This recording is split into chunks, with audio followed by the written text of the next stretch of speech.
So first of all, I mean, this film is so timely, given the fact that it just speaks about stuff that's happening. It's really a true snapshot of what's taking place in Oakland. So what were your thoughts about just signing on to this and knowing that you're going to kind of shedding light on something that's a real issue?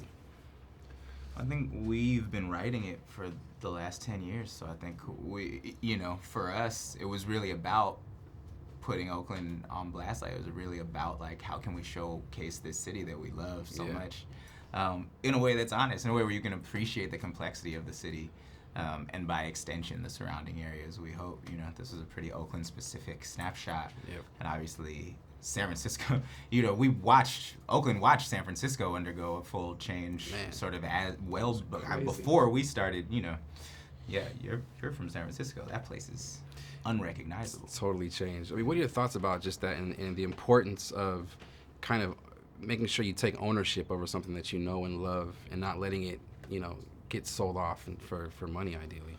I mean, unfortunately, as peasants, we don't have much say in the matter. By the time you start noticing gentrification, it's done. Yep. They're coming. Yep. You don't own the neighborhood. They've already sold off the new apartment complex lot, and it's going up. You're seeing the building. That's how you know it's happening. Yeah.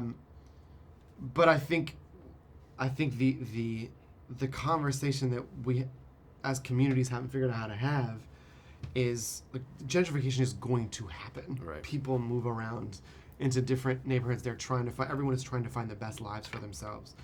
Yeah. And we don't have a problem with the Soul Cycle or the new, coffee shop. I don't dig Soul Cycle, but I know a lot of people do. Yeah. And I love coffee. To talk about. But that's not the problem. Right. Making the neighborhood better is fantastic. We've been begging for that. It's just that it's not for the people who live there. It's not for us. It's for us to leave and someone to move into our house and go there.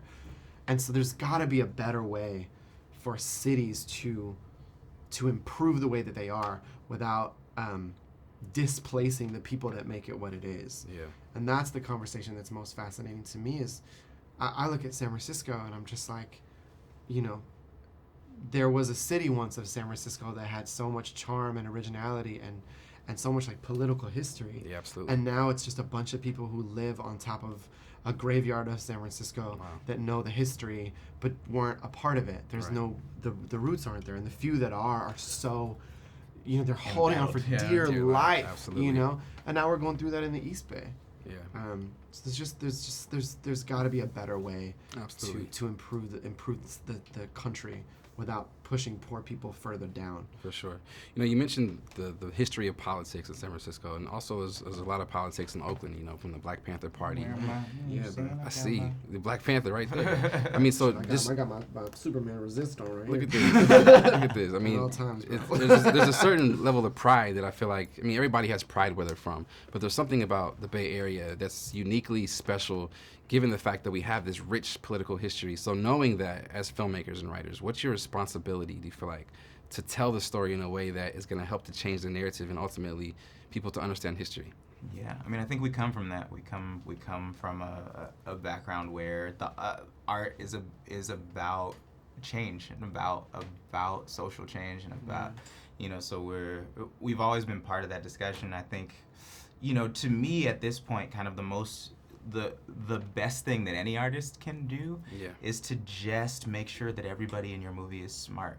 That's such a political stance these days, to not have any stupid people in your art, to let everybody be complex and multidimensional and smart and really think about things the way that all of us really think about things. Then you're not able to dismiss anybody's experience. And I think that's something that I've been focused on real heavily in everything that I do. It's just like, how can we make nobody dismissible? Yeah. For sure. We appreciate your work, man. We look forward to a lot more of it in the future. And I love the seamless poetry that was infused. I think the audience will really, really appreciate that. Thank you, man. That's space shit. You